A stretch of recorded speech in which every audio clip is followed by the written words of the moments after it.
He was a secularist. Oh. He wanted Hindu-Muslim unity and brotherhood. He fought for that. And he fought for India's independence. Why would the Britishers want to make a man who is against them a superstar? Doesn't it go against their interest? Well, that is the million-dollar question, It my makes friend. me- If someone fights against you and kicks you out of their country, would you build statues to that person in your country? Would you make movies eulogizing that person? In 1960 or so, Mr. Kennedy was the president of the USA. Mr. Kennedy wanted India to be the first nation in Asia to conduct a nuclear test. And he offered India American nuclear weapons technology. Mr. Nehru said, we believe in non-violence. We don't want any of this stuff. And if he had accepted that offer, then the Chinese would not have dared to invade in 1962. Mr. Gandhi apparently fasted for 21 days at one point in time. Let's say I fast for 21 days. Yeah. Will it stop the world from turning? He could have said, go and stop the partition. Mr. Jinnah had said, we will have partition or we will have civil war. So Mr. Gandhi should have said, you want a civil war? Let's do it. Right. Let's end it once and for all. Because what we have between India and Pakistan today is a nuclear armed civil war. The civil war, which he tried to prevent apparently, is still there. It's worse. It's worse. Yeah.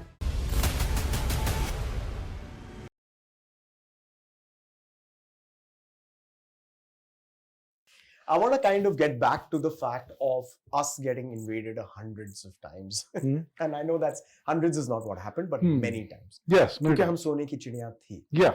तो सबसे पहले, who were the people who, how did it start? I mean, obviously, where I want to lead this is towards the India and the Pakistan conflict. Okay. Right.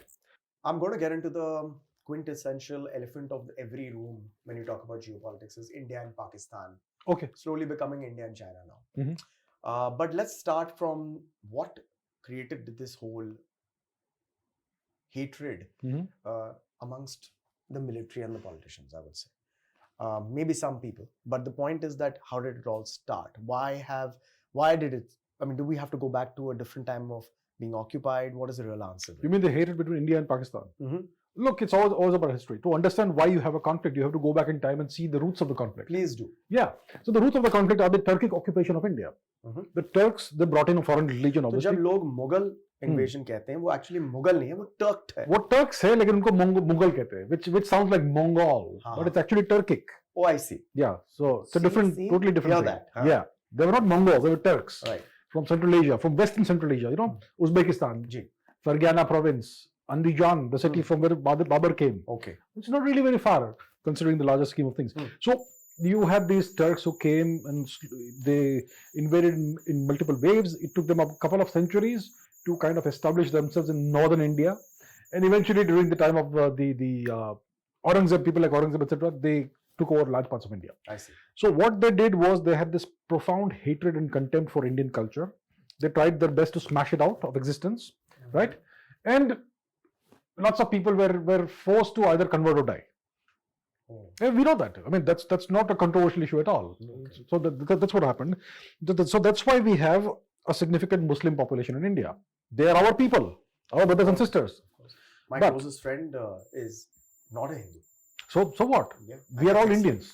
And it doesn't trickle down now to us. Mm. And I'm glad it doesn't. Right, but But what? that's a luxury of a part of a population which is urbanized. Mm. I think so. Anyway. So that's what created these religious tensions and conflicts in India.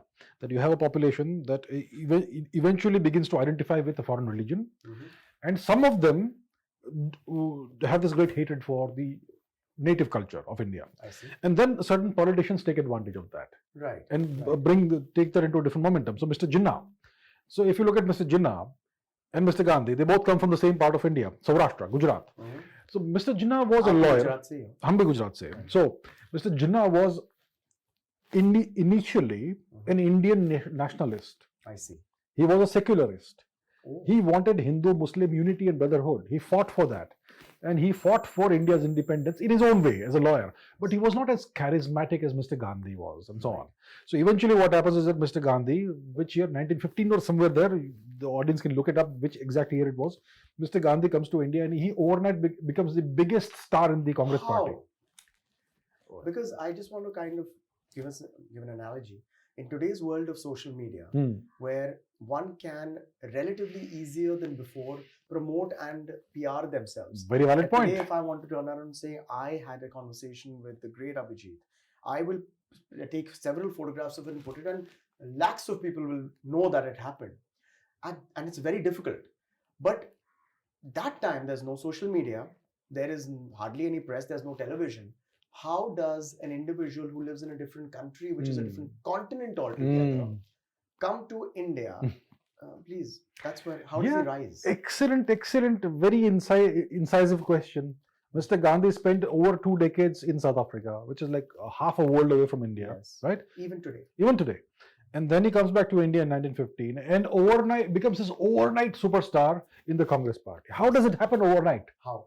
So the question is, who controlled the media back in the day? Who controlled the Congress party? The Britishers? Who else? I mean, I'm answering the question as to who controlled the media. Well, Which would be the... How do you turn somebody into a star? It's through the media. Whatever media exists in the day. Today we have social media, all that. So that's what we use. Back in the day we had newspapers and whatever else. Mainly newspapers. We didn't even have the radio. I think radio was there 1910s, very 1920s. fleetingly, and God knows what population had it. Yeah, so we had newspapers and all that obviously was controlled by the British. There was no free media back in the day when you had British occupation over India. The media could not print a single word against the British.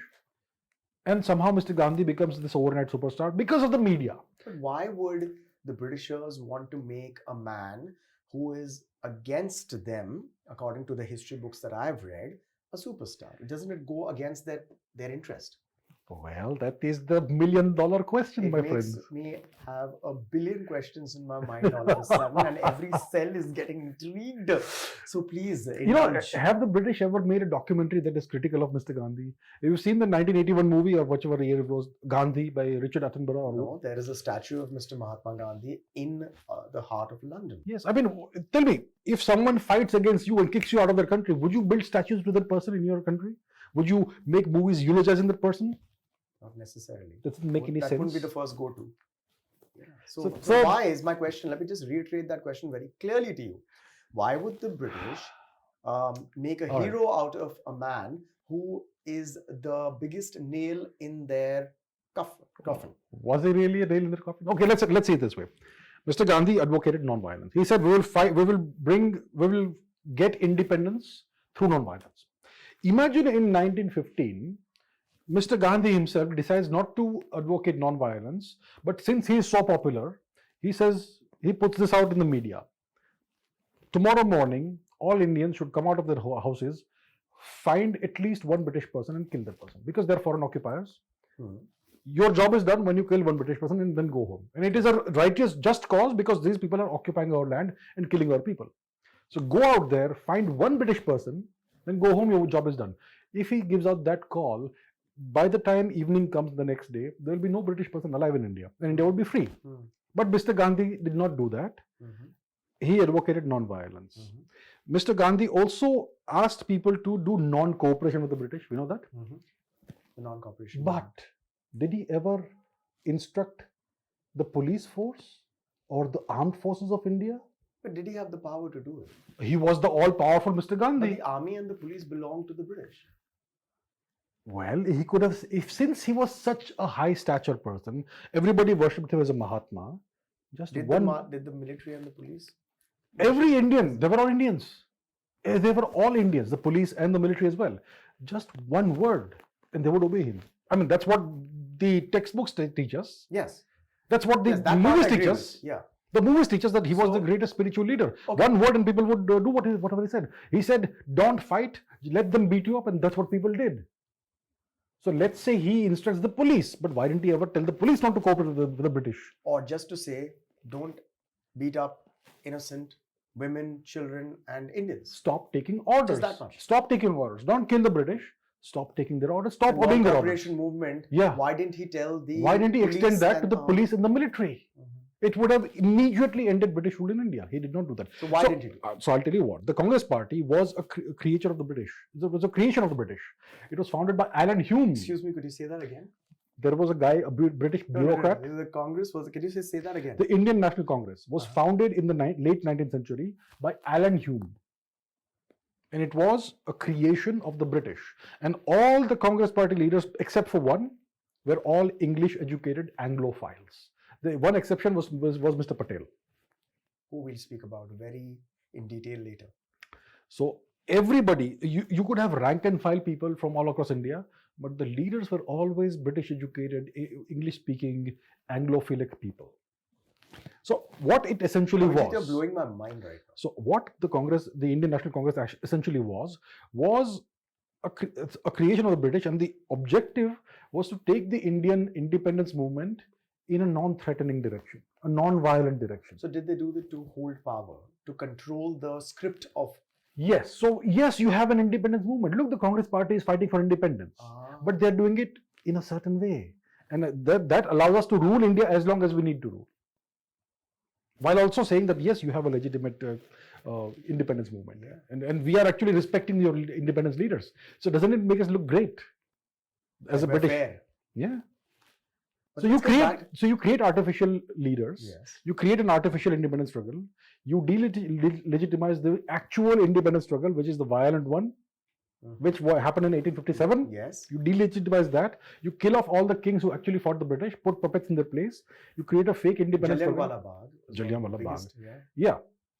And then you keep on ruling as long as you have to rule. And you also create this fictional narrative that we are actually being kind to your independence struggle leaders. You're faking democracy.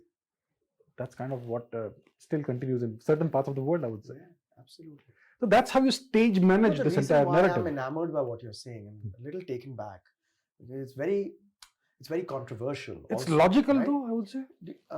Because once again, it comes back to the frustration of why are we not taught this? Why in our history books is it so? Okay, I'll address that question. Polarly opposite. And I want to indulge in that because this is such an interesting conversation. So why do our history books not talk about these things? Very simple. Why do they not do it? Because the same system continued after 1947. Oh, why do you say that? If you look at today's Indian IAS, in what way is it different from the ICS of the British? If you look at the Indian penal code, in what way is it different from the penal code of the British? If you look at the administrative machinery, the network, the entire structure, what does a collector collect?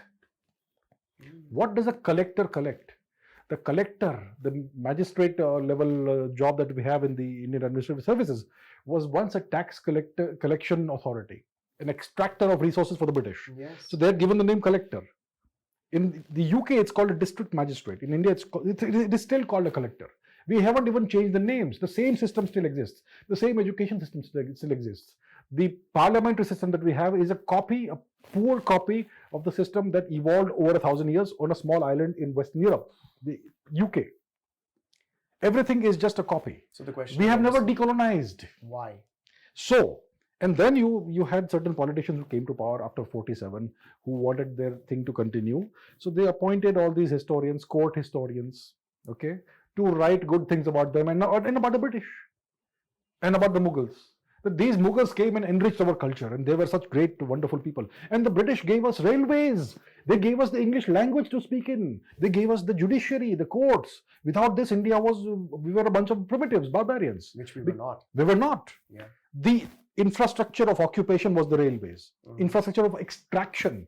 The ports and the railways they built were just to extract resources out of India. On the premises of trade by the East India Company. Yeah, it was all one-sided trade, So it was all a facade. It was all a facade. Pura ek script likha, ek drama tha, and they came and did that. And we'll talk about how when the Britishers leave any country, well, supposedly leave, they always physically break up the country. Yeah. Israel, my God. And they leave that seed ki ye log fight karte rahenge. Yeah. Apne beech mein fight. They light the fire. Like there's a beautiful song. We didn't light the fire. We didn't start the fire. It was always burning since the world's been turning. Yeah. But we can add fuel to it. But coming back to your conversation, because I've seen a lot of your videos giving your point of views on what we were talking about, Mohandas Karamchand Gandhi, Jinnah, Nehru. And I want to ask you what is it about them that you'd like our audiences to kind of know from your perspective? See, I have a very simple principle. When I analyze historical issues, only focus on someone's actions. Never focus on their words. Right. Their pronouncements, verbal or written. I don't care what they said or wrote. Only look at their actions and the consequences of their actions. That is the only yardstick by which you should judge a leader. What actions did they take and what were the consequences of their actions? I don't care if he meant well, if Mr. X meant well, or if Mr. Y was a saintly person. I don't care. As a leader, you have only one job: to ensure the long-term security and prosperity of your people and your nation. Absolutely. That's all. I don't care what you speak and what you write. And do you feel Mr. Nehru, Mr. Mohandas Karamchand Gandhi, Mr. Mohandas Karamchand Gandhi did that? Well, look at the consequences of, let's say, Mr. Gandhi's actions. He said, let's take one at a time. Yeah, one at a time. Let's start with Mr. Gandhi. So, Mr. Gandhi said multiple times, partition will happen over my dead body. Yeah? I see. Of course he did say that. He said that. Oh. Yeah. Okay. So then the question is, what action did he take to stop the partition of India? What action did he take? I am still trying to find what action he took, because I've never found any action that he took. In my naive knowledge of history and lazy knowledge of history, didn't he fast, saying, I will fast to death yes. if it goes into a fasting. Fasting elevates you to a saintly level. Mr. Gandhi apparently fasted for 21 days at one point in time. Okay. So yes, I am fasting, but I am not making any difference on the ground. Was he not? What difference does a fast make? I'm asking you. Let's say I fast for 21 days. Yeah. Will it stop the world from turning? But you're not Mahatma Gandhi. I mean, he was already Mahatma Gandhi. So why did there was an influence which you said that he did, right? But he had way more power than that. Exactly. He could have said, go and stop the partition. So rather than fasting, he could have done more productive things which have been more effective. Yeah, so the thing was this. Mr. Jinnah had said, we will have partition or we will have civil war. Mr. Jinnah said that. Mr. Jinnah said that. Right. So Mr. Gandhi should have said, he could have said, you want a civil war? Let's do it. Right. Let's end it once and for all. Because what we have been in India and Pakistan today is a nuclear armed civil war. Right. The civil war, which he tried to prevent apparently, is still there. It's worse. It's worse. Yeah. We've had 4 wars. 48, 65, 71, Kargil, and you have terrorism happening all the time. And a proxy war has been going on for the last, I think now it's been 50 years? Yeah. 80s till now? Yeah. So this civil war that he sought to prevent, it's still there. But it sounds very lazy. So Mr. Gandhi, civil war karoge to hum theek hai aapko ek desh de denge. Ye hota nahi. First of all, what about democracy? Did the people of India agree to this partition? No, they didn't. This is our ancestral land. They didn't have a word. They didn't have a say. It's our ancestral territory, Pakistan. What is now Pakistan? And Afghanistan. Our ancestors, 100%, not all of them, but at least some of them would have come from there. That would have been their land. We gave away an enormous amount of our ancestral heritage to placate Mr. Jinnah and his British masters. Why? Well, ask Mr. Gandhi. But did Mr. Gandhi really have that much power? Well, agree. See, my point is, if you look at the textbooks that eulogize him, the hagiographies that are written about Mr. Gandhi, the stature he is given in the world today, the movies that are made about him, he is presented as this great leader who unified India, right? So, which means that all Indians accepted what he said and would obey what he said. Then why didn't he give the order to defeat Mr. Jinnah's forces? Go out on the streets and defeat these partition forces. But can I take you a little back? Because it's very intriguing what you said, his rise. So let's take it back to the point where everybody pretty much immediately got to know about this famous incidents which happened to him while he was kicked out of a first-class compartment. How do you get to know about it? Today, if I get kicked out of an aircraft, I have the social media to talk about it. But let's say before social media, about 5-6 years ago, if I got kicked out of a plane, and with all due respect, I would say that I'm relatively known, it would be very difficult for me. I would have to reach out to a PR agent, they would have to put it out, and if I wanted to make a ruckus out of it. At a time when there is no form of getting your word out there, how does the entire country and the world, and engraved in our head 100 years later, more than 100 years later, that my God, there was racism. He was sitting in a first-class compartment and somebody kicked him out and put him in a third class where it's Indians and dogs, apparently. Something like that. Can you please emphasize how? Let's start from there. Yeah. Because now I'm beginning to kind of play the devil's advocate with you and kind of understand your point of view. So, yeah, it's all about logic. Look, Mr. Gandhi, back when this alleged incident happened, was not even a well-known person. He was an Indian lawyer who was struggling as a lawyer. And he had Where? South Africa. He was living in South Africa. Yeah, he had gone to South Africa. Did he come from an affluent, good family? Very affluent family. Oh, I see. His father was the Diwan of Porbandar, I believe. Oh, wow. Diwan means Prime Minister. Correct. All The right. princely state of Porbandar. I think it was Porbandar. I think so. Yeah. So he came from a very affluent family. Mhm. Okay. He was sent to the UK for studies, for getting his lawyer's thing, whatever done. He came back to India. He failed as a lawyer. Then somehow he goes to South Africa. Somebody invites him to practice law there. Tell us about a letter which I believe there was, which he wrote towards. Is it true that he wrote? He tried to communicate with the British, asking them to partake in their fight against something. Did that ever happen? I'm not sure. He wrote so much. He wrote. Did he ever copious try to communicate with the British He had all constant communication while with he British. was in Africa? Of course, he was under constant observation. The British observed him for close to a But why quarter did they? century. He wasn't Mohandas Karamchand Gandhi, Mahatma Gandhi yet. No, he was indulging in activism over there. He was trying to make the condition of Indians better over there. Oh, that's a good thing. Yeah, Right. So he Yeah. was actually trying to make the conditions of Indian better in South Africa. I mean, which was, that's by the way, also a colony of the British. the British. at that Yes, time, right? yes. So same. So what he did, Mr. Gandhi, in South Africa is he also cooperated with the British. So there was this civil war kind of situation called the Boer War, Boer, Boer War, which was the British against the Dutch settlers. I see. Okay. And Mr. Gandhi was elevated to the rank of sergeant or something like that. He In the army? in the military.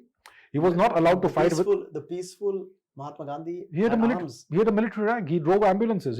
But was that a compulsory thing? No, it was not compulsory at all. Also by He- choice. He begged the British, I mean, in the letter, I beg you to allow Indians to fight with weapons instead of just driving ambulances.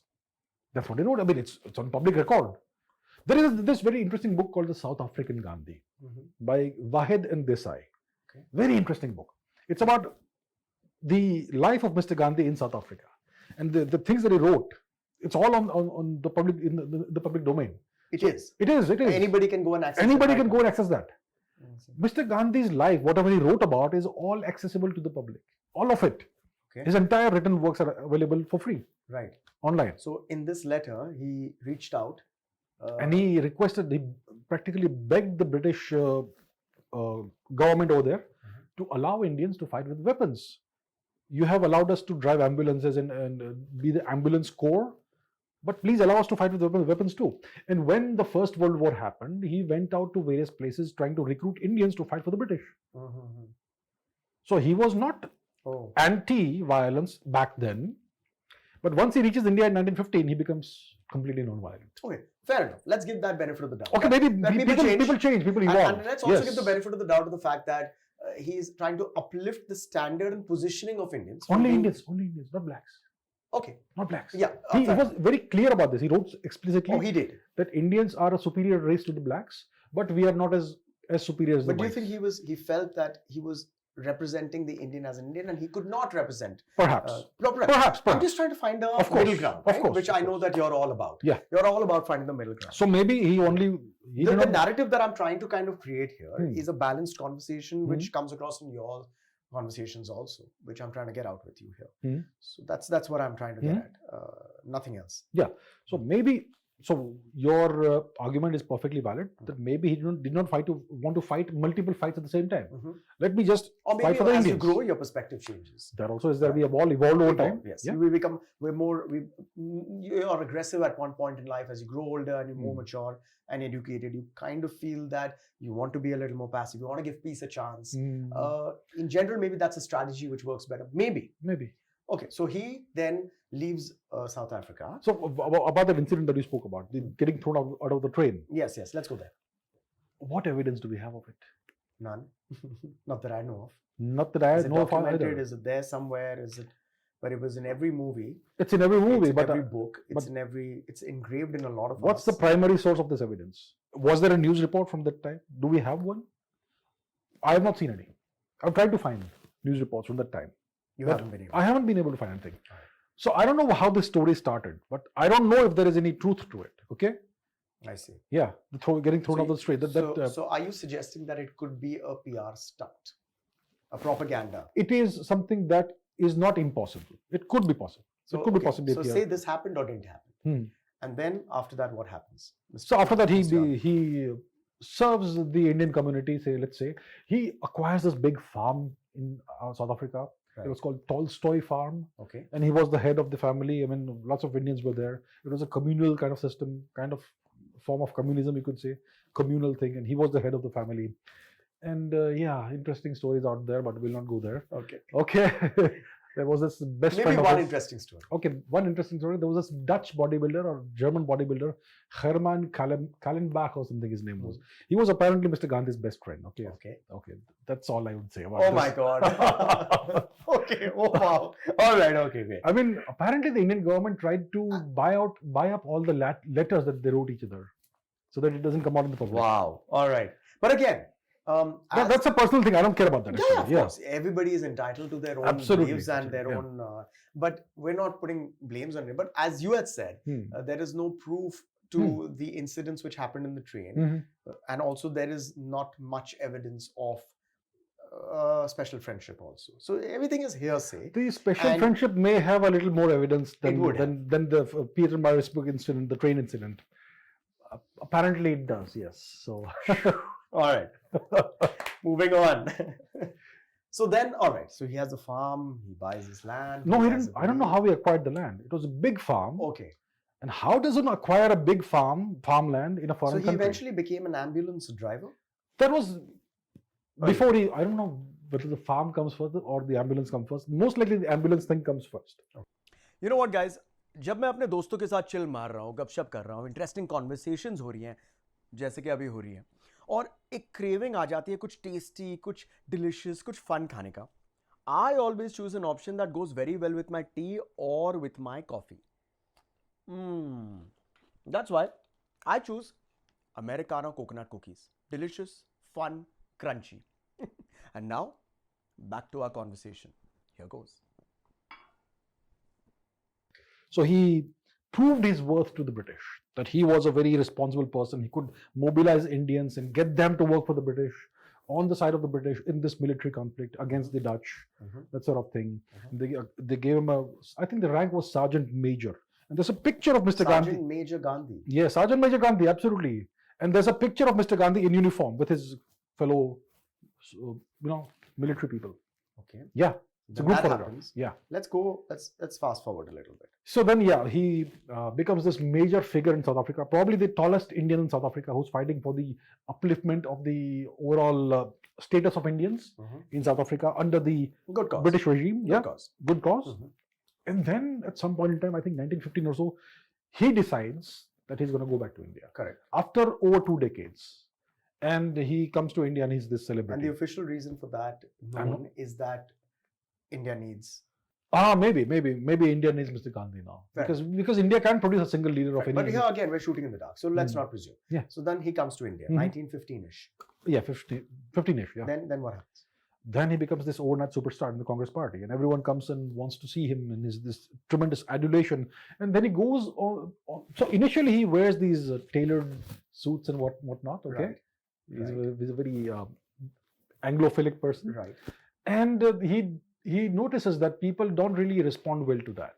I mean, the rank and file Indian, common Indian, they see him as an outsider because he's wearing a foreign dress. So then he changes tack. He puts on this. He starts wearing Indian dress. Mohandas Karamchand Gandhi becomes Mahatma Gandhi. Mahatma happens later. That happens. So this is the transition phase. All right. So he throws away the tailored suits and all that. He starts wearing the simple one loincloth or whatever he used to wear. Khadi, yes, khadi. And then he goes on this train journey across India.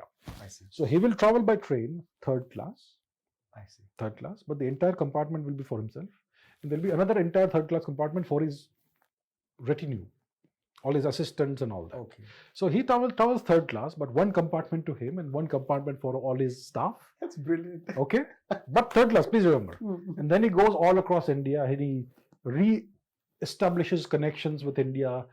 And he was very good at networking. So he goes to all the Congress party headquarters in various parts of India. Was the affluent. Yeah, whichever way it worked. And over a period of 2 to 3 years, he becomes very well connected and all that. And he was already this big superstar. So then he becomes the tallest leader in the all party. this have happened without the support of the major power at that time, the British? Now, this is a question that I would say the audience should answer for themselves. Comment on that. I personally feel that no, the authority has the power, and that time authoritarian authority, A dictatorship, a foreign occupation foreign occupation, force. which will manipulate the narrative of everything. Yeah. So they allowed Mahatma Gandhi to become Mahatma.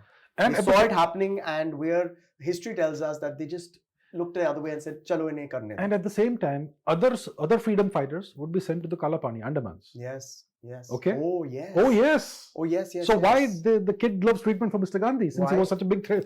Wasn't he a much bigger threat than everybody else? Absolutely, the influence that he was garnering. Yes. And that's then very why was he treated with kid gloves? And other people for small things were thrown into Kalapani for decades. I mean, we have to see things in the right perspective. This is the perspective. Wasn't he the biggest threat to the British? Yes. Then why wasn't he in And Kalapani? ultimately, the threat which became a reality, because history tells us, our history books tell us, that the father of the nation is Mahatma Gandhi. It's a very big title to give. That means the threat became a reality, and by not picking up a single stone, let alone a weapon, Mr. Gandhi, our books tell us, kicked out the most aggressive, manipulative, dictatorish empire in the world. Genocidal empire in the world, without picking up a stone. So the question is, why did the British really leave India? That's the question that you're coming here and asking yourself. So why did they? So And did they actually leave India ever?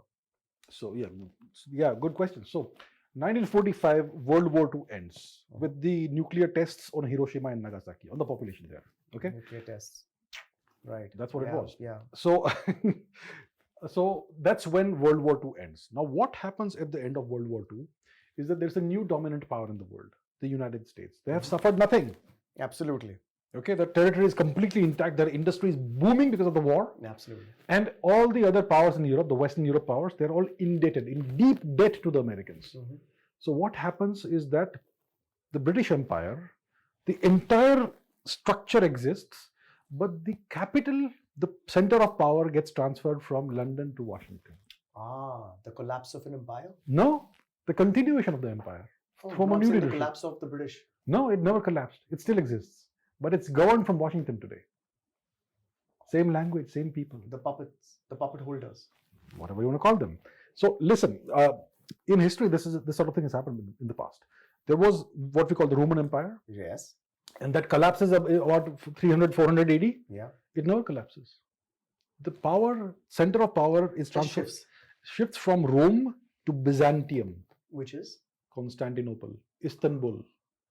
And the Byzantine Empire continues until the 15th century, roughly, when it's taken over by the Turks. So the Roman Empire actually existed until the 1400s. But we think of Rome as having fallen in 300 AD or 400 AD. So now connect this to, why did they leave? Why did the Britishers leave? Okay, so the British are almost bankrupt.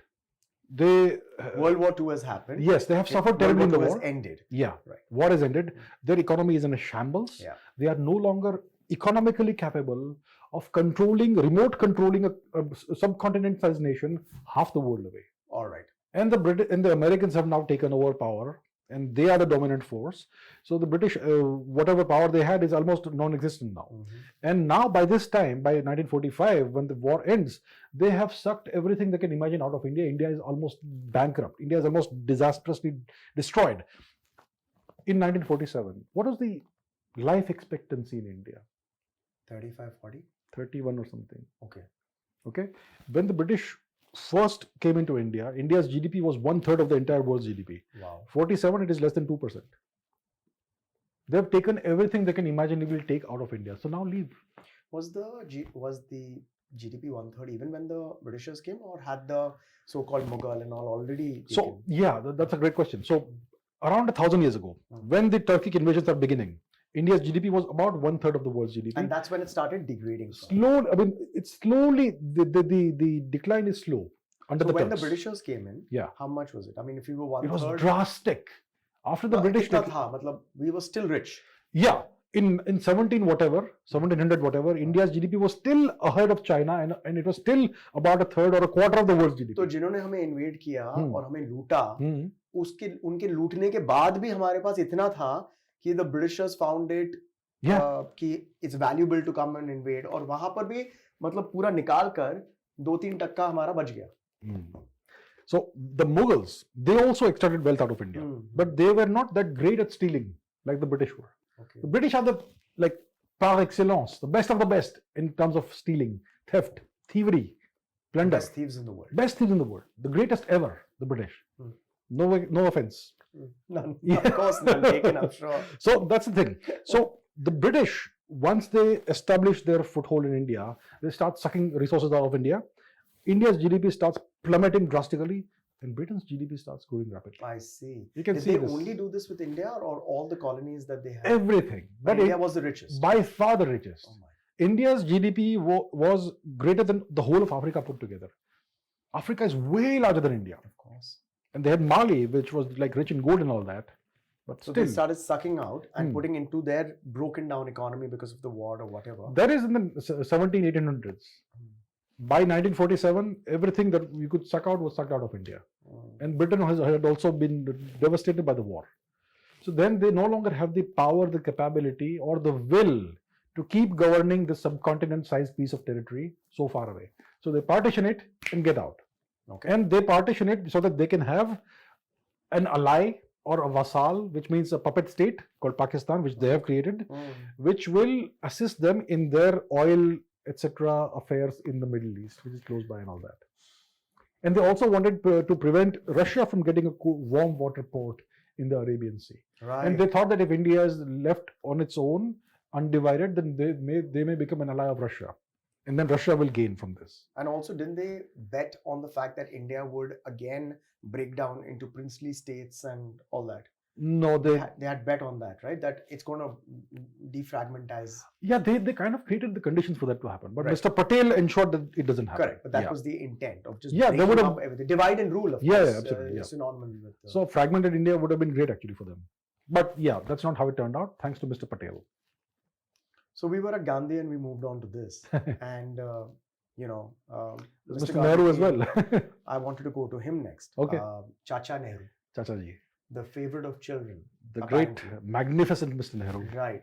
And obviously, there's also another side which history has allowed us to read about and they've been liberal about is the apparent closeness towards the Mountbattens. Oh yeah, all right. And not only him, but Mr. Jinaz also. Hmm. And of course, there's a lot of questions which is again put out very scantily, but thanks to the likes of you, has been put out that why didn't we take for the UN membership? Why did we stop? Why did we stop a kilometer, a few 100 kilometers away from getting our territory back in the war against Pakistan? Why did we go to the UN? Why were there certain decisions made? Yeah. I'd like you to now put a little bit of light on Chacha Nehru. Well, Mr. Nehru is a very interesting character. Great speaker of English, great Anglophile. I think he was the last Englishman to rule India. Okay, I think that's what he said, if I'm not mistaken. He was the last Englishman to rule India. And he was from his economic leanings, he was a Fabian socialist. So there is socialism, which China is a socialist country. The USSR was a socialist country. But there is a certain flavor of socialism called Fabian socialism. And thus his love and attraction towards USSR. So it's kind of a contradiction. On the one hand, all the dots are kind of now getting connected. Thank you. Yeah. But please go on. Yes. So yeah, it's kind of a contradiction. On the one hand, he is this Anglophile.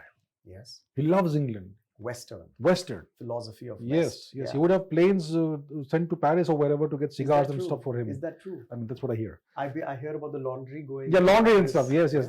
Yeah. So, so that was there. मेरे घर में कपड़े धुल जाए, I get lucky sometimes. Okay, but yes. So yeah, so he was this Anglophile. He spoke English with a British accent and all that. And on the other hand, he is socialist, and not just any kind of socialist, Fabian socialist. Mhm. So Fabian socialism is all about slow change. Mhm. बदलाव लाओ लेकिन धीरे धीरे, softly, ठीक है. slowly. हाँ, Don't do anything that changes things fast. Okay. Keep it slow. ठीक है. उसमें भी ठीक है. There's a हाँ. logic to it. All right. Okay. So think about it. 1945, 2 nuclear tests on Japan. Correct. Japan is in ashes. By the 1960s, Japan was booming. Mhm. So quickly it came out of this devastation.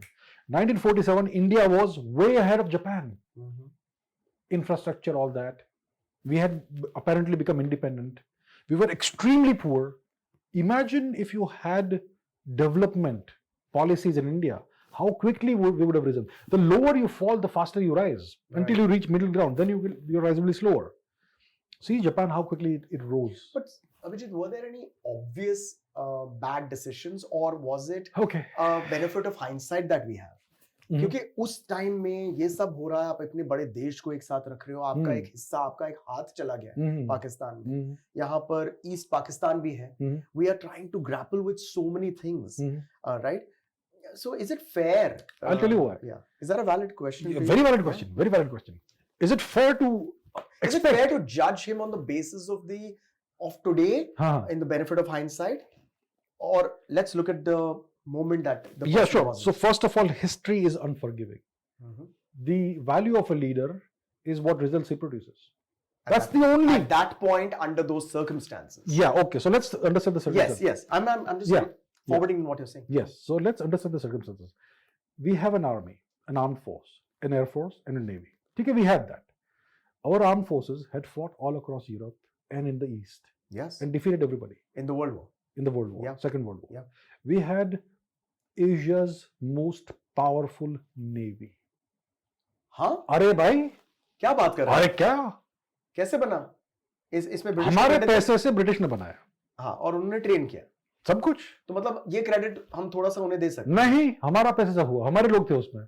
अच्छा. Training दी उन्होंने. ठीक है, training दी, वो भी उसका भी पैसा हमारे से लिया. अच्छा. तो let's just say that we had the most powerful navy in Asia in 1947. Greater than Japan, greater than China. Japan's navy was smashed by the time, destroyed, all at the bottom of the sea. China में कुछ navy था नहीं. Okay, we had the most powerful navy with a naval power projection from the Gulf of Malacca, Singapore, all the way to West Asia. We had the most powerful navy in Asia. We had the most powerful army in Asia, and we had an excellent air force for that time. Now that is the context I'm giving you. Please, the audience can go and do their own due diligence and do their own research. Am I telling the truth, or am I mistaken, or am I misleading you? Check it out for yourself. Okay, that is the context.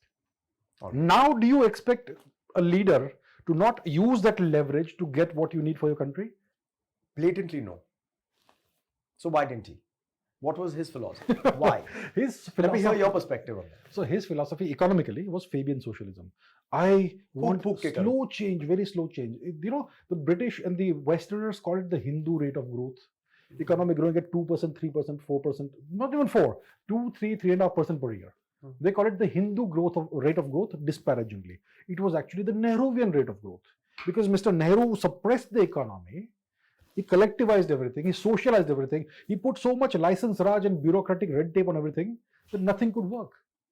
You want to open a business, you need all kinds of paperwork and stuff. The entire system is based on corruption, the bureaucratic system and whatnot. We still have that today, actually, to a large extent. Yeah. Okay, so red tapeism. Red tapeism, whatnot. Mr. Nehru did this. He never reformed the governance machinery. The question of why. Yeah, why? Okay, why? I don't know. Listen, I don't know what went on in his head. Was it bad decisions? Was it anti-India is what I'm coming to actually. Was it deliberately anti-India? Look, I'll tell you what. In the 1950s, China invades Tibet. Okay?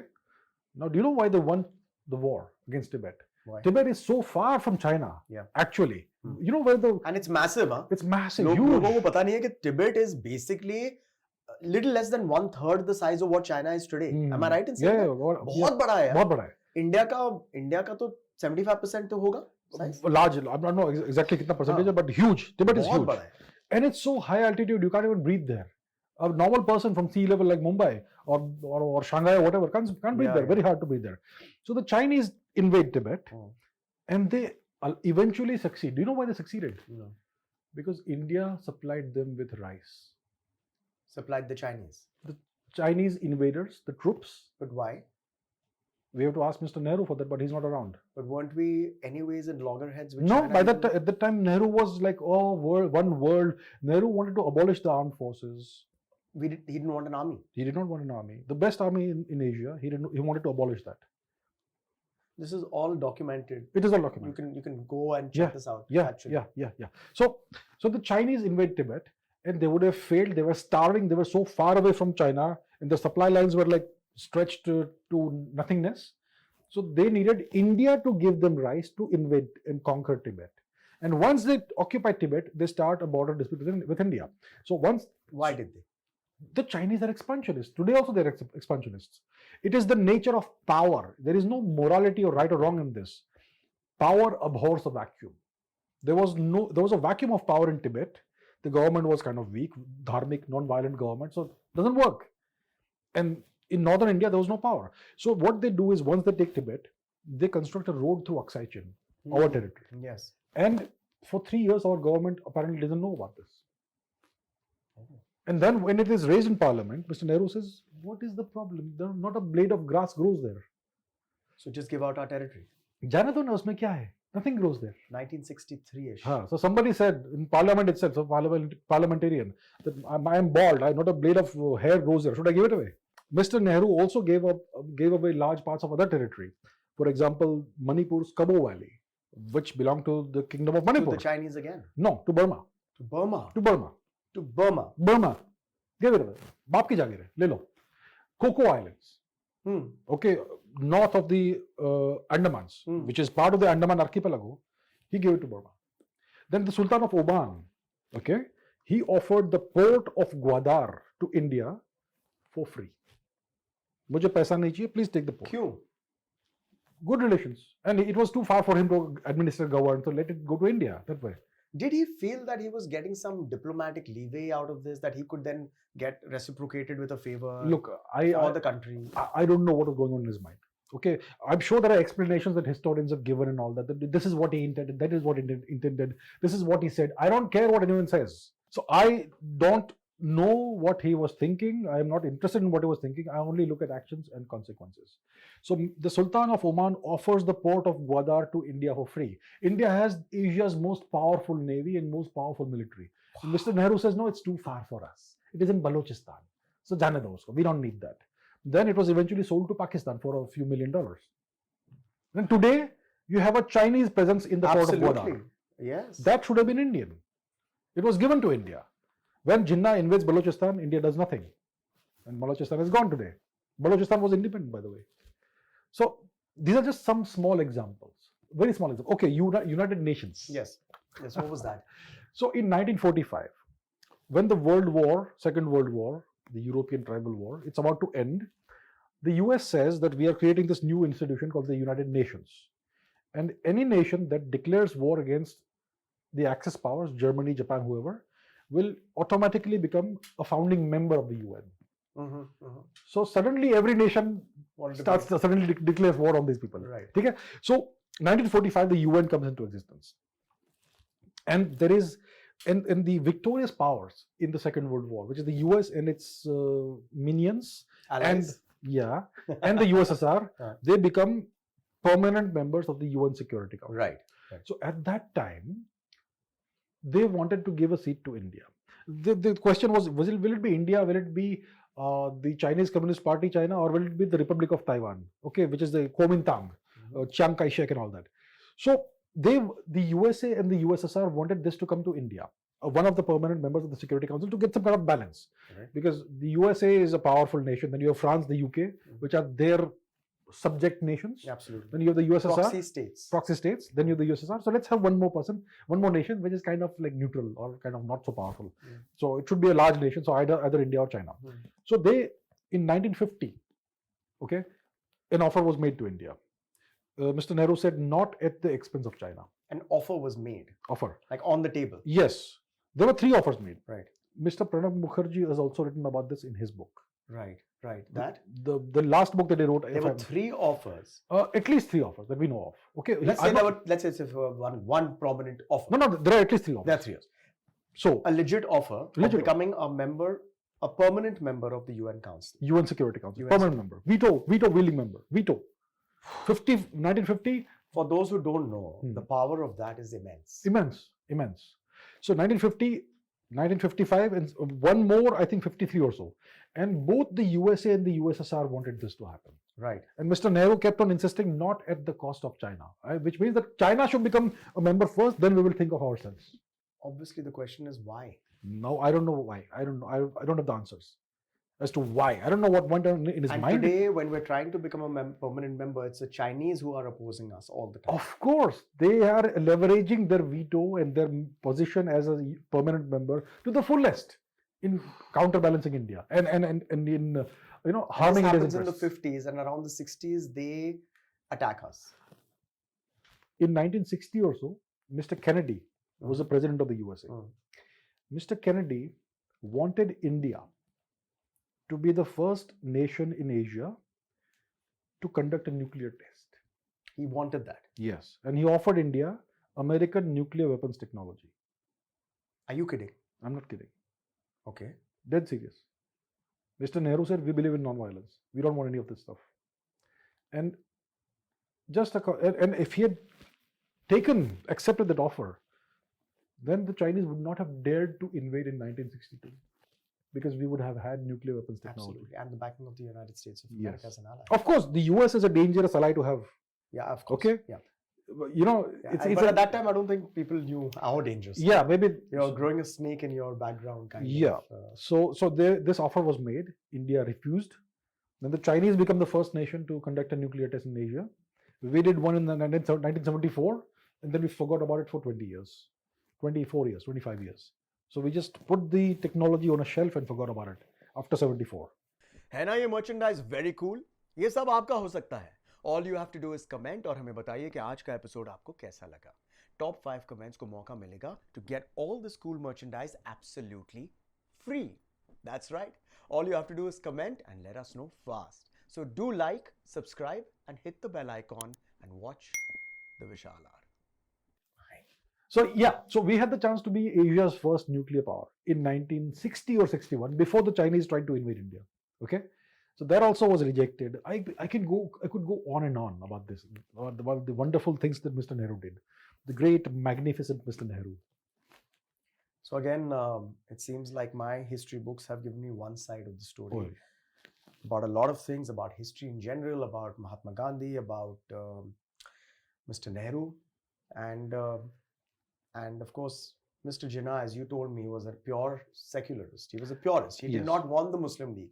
He did not want the Muslim League to come into existence. And imagine. And he refused the first invitation to join the Muslim League. Yes. When it was made in 1906, 1907. And I believe he was very, very upset because he was a very senior member of the Congress. Yes. Till Mr. Gandhi came in. Yes, he was marginalized after that. Marginalized. Yes. And then that led him to kind of bitterness and all that, and then he became an anti-national, and he divided the country. Now let's get into some, since I'm from the film industry, I cannot resist but pray to the galleries. Okay. And there's nothing like a nice romantic story. So I want to get into the dwelling of the romantic story, which I've heard about, and so many of us have heard about the love affair between Mrs. Mountbatten and Mr. Nehru. What do you know about that? Is it true? Is there just fluttering rumors? Kya hai? Look, if you see the photographs of them together, there's clearly something there. Clearly, Mr. Nehru That's a perception. Come on. Okay, let's go into it. So my wife often accuses me of looking in a certain way at my co-stars. That's why I'm kind of taking the other side. Right. So there are letters between the two of them. Mrs. Mountbatten's daughter spoke about the fact that they were very close. To what extent did this closeness go? We're not sure. Right. But it is a known. But I want to know your perspective. My perspective. Okay. So it is also known that Mr. Mountbatten was homosexual. Right, I've heard that. There's something called a lavender marriage, in which you get married just for keeping up appearances. If a person is known to be, for example, there was this guy called Rock Hudson. You must be knowing of him. Yes, of course. Rock Hudson was homosexual, but he got married to one of his... For public perception. For public perception. To manage perception that I'm not homosexual. Yes, okay. All right. So Mr. Mountbatten was married to this lady. I think they had kids too together, okay? So maybe he was bisexual or whatever the term is these days. All right. Okay. But he was definitely homosexual as well. And he was okay with his wife, going around with Mr. Nehru so that he could get whatever. Oh, it worked in that power dynamics also. The power dynamics and all that, yeah. Right. So that would perhaps have made Mr. Nehru more pliable, more amenable to getting the British thing forward, what they wanted out of India. Did it work? Well, Pakistan was created. 1948, the Pakistanis invaded. Mr. Nehru did not. He stopped the Indian army from reconquering the territory, which was Indian. Gilgit-Baltistan is still currently temporarily part of Pakistan. And he went to the UN instead of asking the army to finish the job. Why go to the UN? So the POK was actually created because of Mr. Nehru. yeah. Yeah. So वहाँ रुक गए वो. वहाँ रुक गए. The army. We could have. Is it true or is it very patriotic, pseudo nationalist to say, अरे हम तो conquer करके हम तो कराची पहुंच जाते. We had the. But what is the truth? I mean, where did we stop and why did we stop? We had Asia's most powerful army. Some part of it had gone to Pakistan. We know that, but we still had the upper hand totally. In numbers, purely in numbers also. Numbers and quality. Yeah. Okay, and we would have defeated them. We could have reconquered the whole of Pakistan like we did the East Pakistan in '71. So they came in. Yeah. Let me just put this in perspective. Chronologically, they, the Pakistani army at that time, came into Indian territory, and their intention was to go till where? As far as possible. As far as possible. I'll tell you what happened. The Pakistan flag was first raised in Gilgit-Baltistan by a British officer. Now that's where it becomes kind of weird, and the Nehru angle comes in because, so it was the British who wanted this territory to become Pakistani, under Pakistani control. There could be a support system happening there under the table. Who knows? I mean, that's all speculation. We don't have a hard evidence. Because ऐसे एक दिन उठ के आपने attack कर दिया India को. Literally. I mean, simplistic बनाते हुए. Yeah. So they start and they want to go as far as possible. Yes. At one point, the Indian army starts retaliating, starts pushing them back, till a point where all of a sudden Mr. Nehru says. So what happens is that the Pakistanis invade, okay, and initially the Indian government does nothing. Does nothing for how many days? Until they almost reach the outskirts of Srinagar. Okay. That's when Mr. Patel goes to Srinagar with officers, and that's when the response begins. But why didn't they, if I may ask? Mr. Nehru was like, chale do, I guess.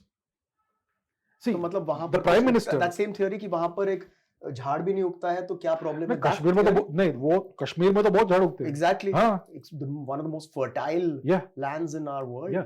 The Maharaja of Kashmir. Ji.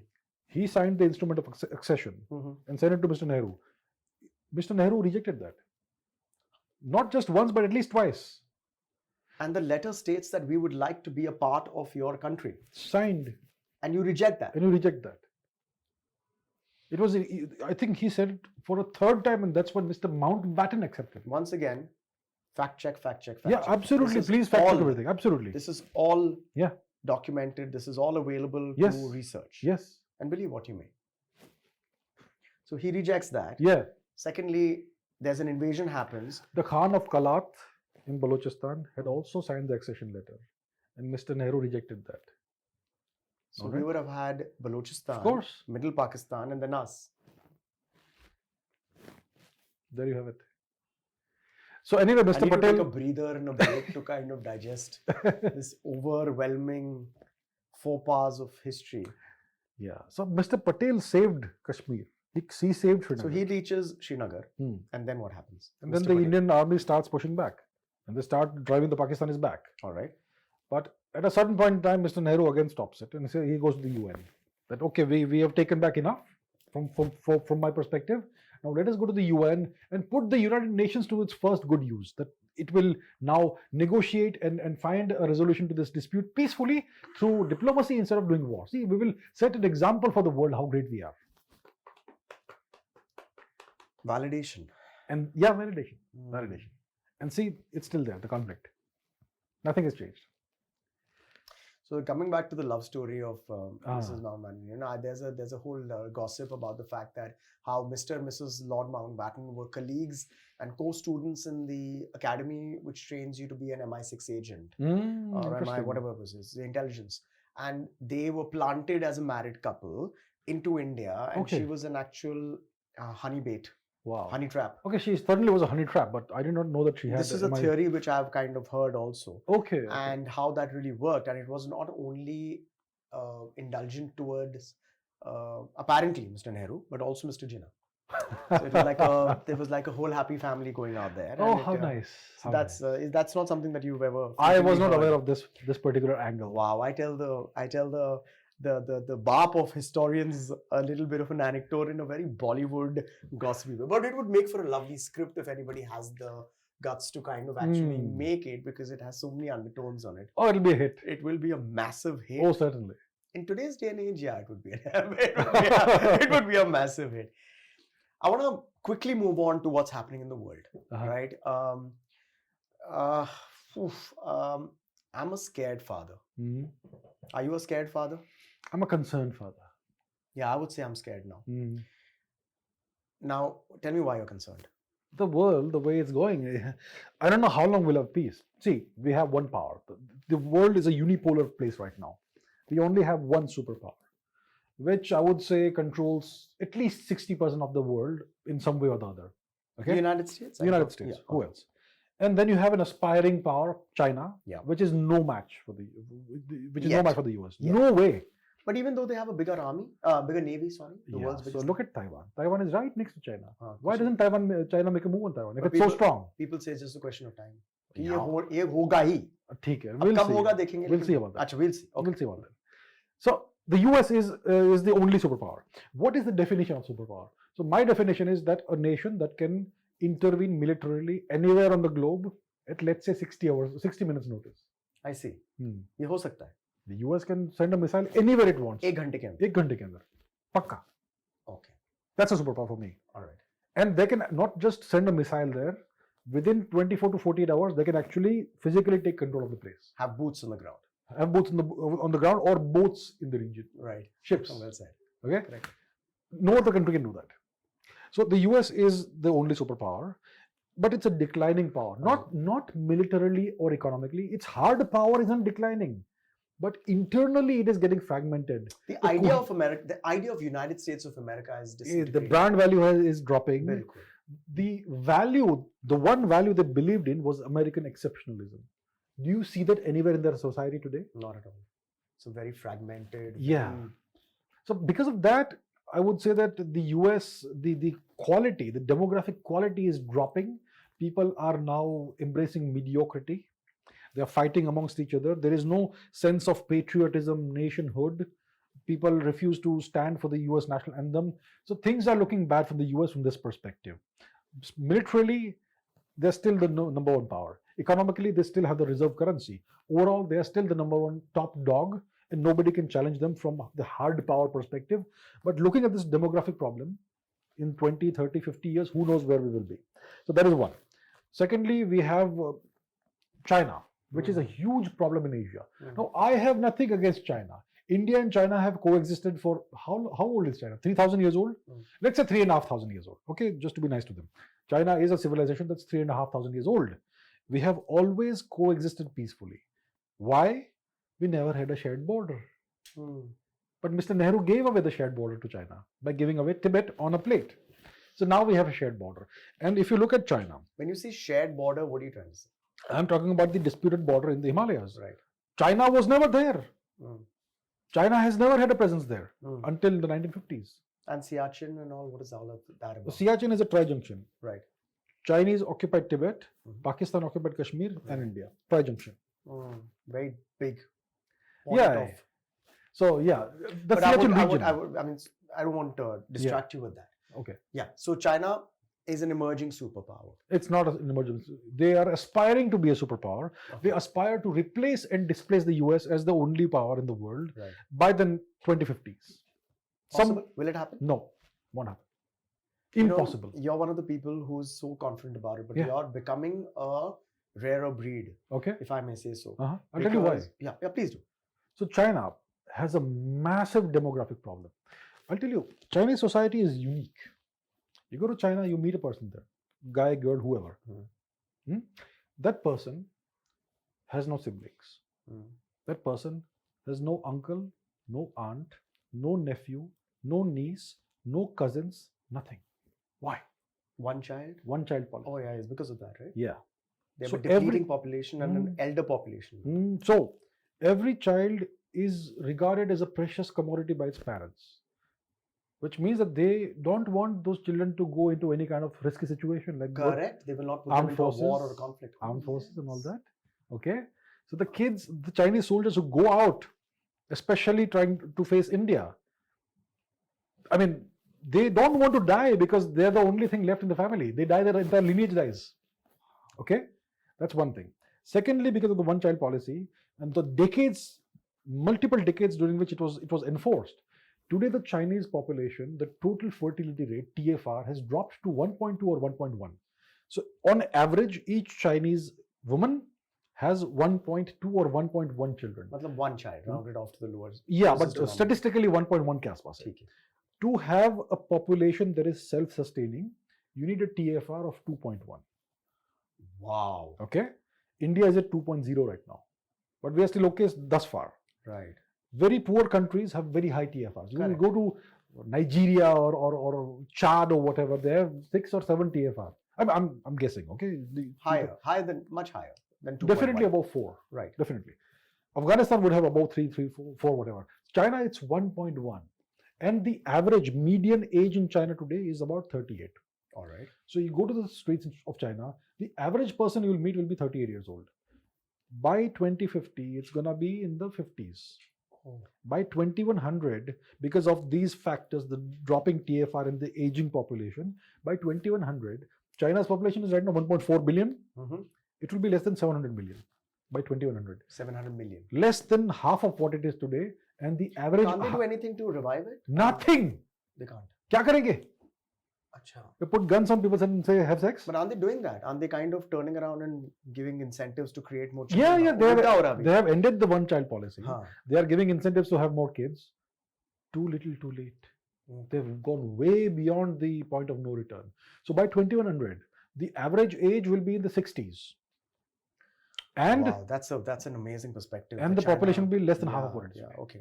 Again, propaganda, right? No. I'm saying how China has been positioned to be this amazing superpowers threatening and at the doorstep of America. And you just shattered that with facts. So what they say is that we will use AI.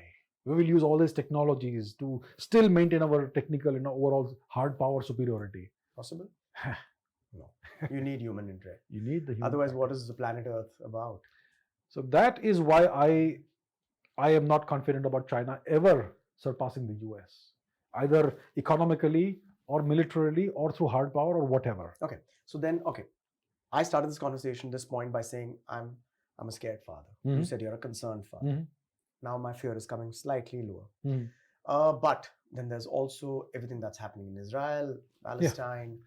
There is, of course, Ukraine. There's, yeah. And I have a perspective, obviously, which I won't get into, but you would know better as to what's actually happening between Russia and Ukraine. It's basically a proxy war with America, who's not letting Ukraine getting out of it when they're dying to. They wanted to finish this war, according to what I've known, within the first week. Then हमें निकलना है, उन्हें निकलने ही नहीं दे रहे. इतना कुछ. At every point there is what is it called? A trigger. वो क्या होता है?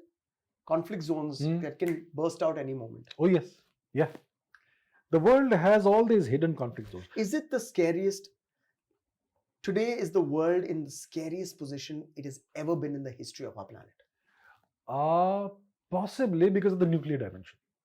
One misstep, one mistake, and it's game over.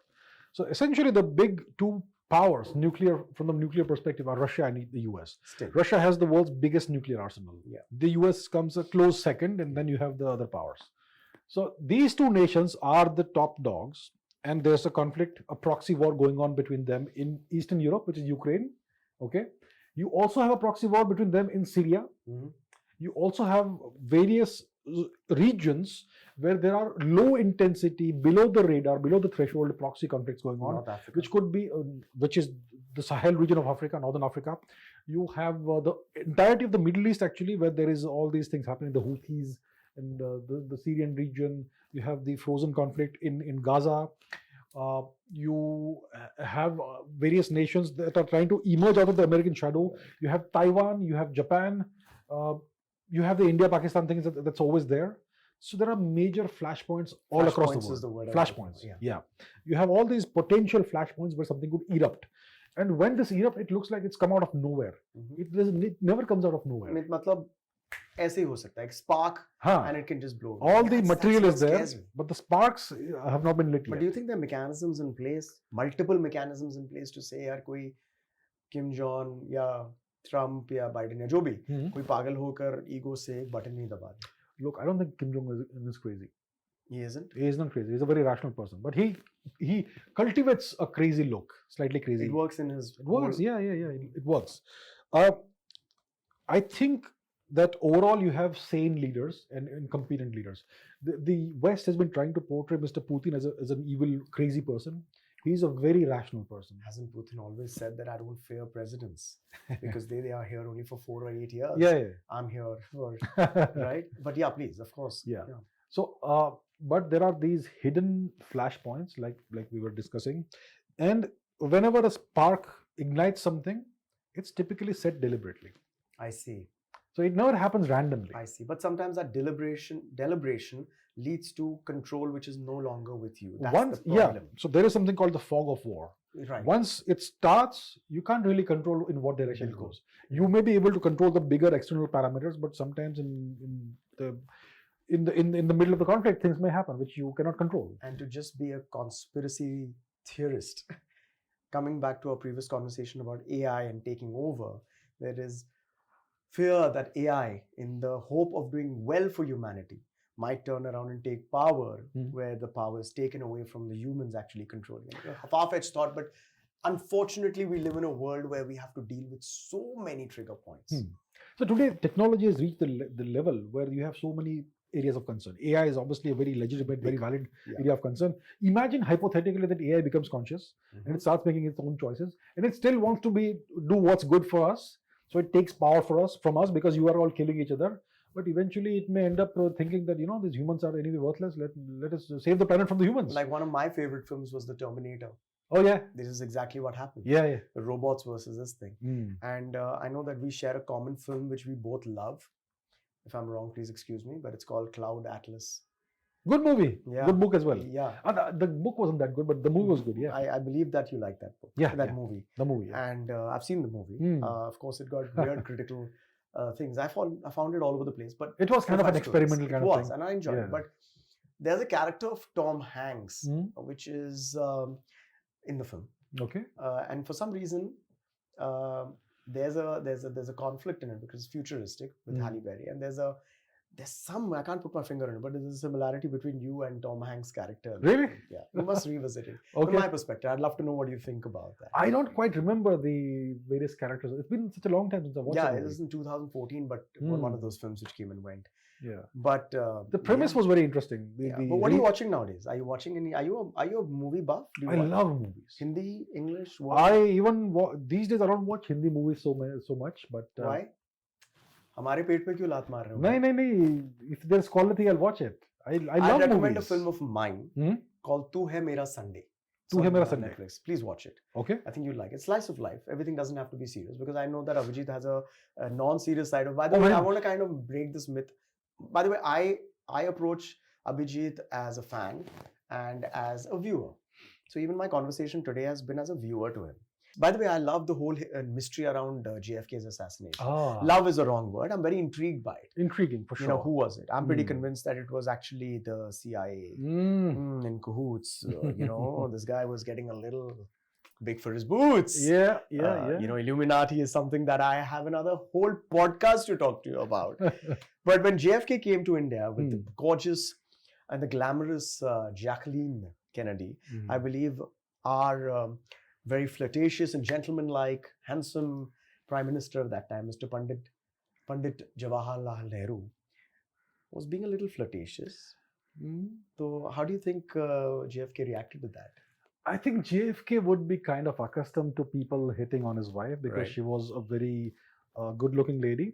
And I'm sure that Mr. Nehru's reputation would have preceded him because Mr. Nehru was well known for his Casanova, yes.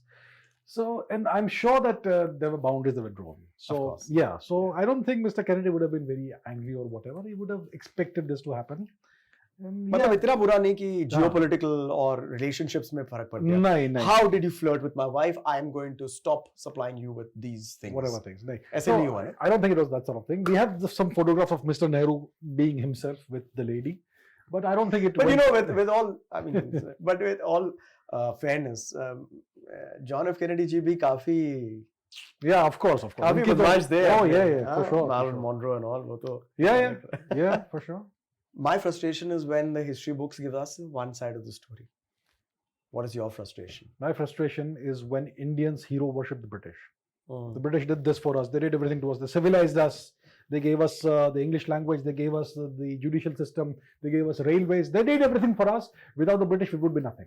And they unified India. They created a nation out of nothing. We were all little kingdoms and all. The British unified India and they gave us this nation, India. So India was born in 1947. This frustrates me no end because as people, I understand why they say this, because that's what they've been taught and they don't have any understanding of history because that they don't know what's beyond the textbooks that they've been taught. So that frustrates me no end because we are the most ancient civilization in the world. We are way more than a nation state. We are a civilization state. And we have had these cycles, imperial cycles, where empires rise and fall within India. We had the Mauryan Empire, the Kushan Empire. Now, they will say Kushans were foreigners. They were not foreigners, by the way. Okay? The Kushans did more for Indian culture than anybody else, in more or less, you know. We had so many empires that completely unified India. So, India was way bigger than what it was today at various points in time. The British did not unify India or create India. They destroyed India. They broke India up and they created all these fissures within the country, which we are still fighting. So this is what frustrates me the most. When Indians, innocent Indians, come and parrot what the education system tells them, that the British have given so much to us, without them we would be nowhere and we would be still backward, primitive, patriarchal, misogynistic, and so on and so forth. It's horrible. And I feel that if we had got the right perspective of what the true history was, or at least got options ki ye bhi perspective hai, ye bhi perspective hai, I think we would have been a prouder nation. I think the pride is now returning slowly over time. Yeah. So that gives me a lot of, it enthuses me a lot. Absolutely. Yeah. That is the silver lining in the that's the silver lining in the future of this country and the generations to come. Yeah. Great. Thank you for having me. Thank you for having me. It was lovely talking to you. Thank you so much, Abhijit. Most welcome. This one is going to go in the history books. Thank you. Thank you.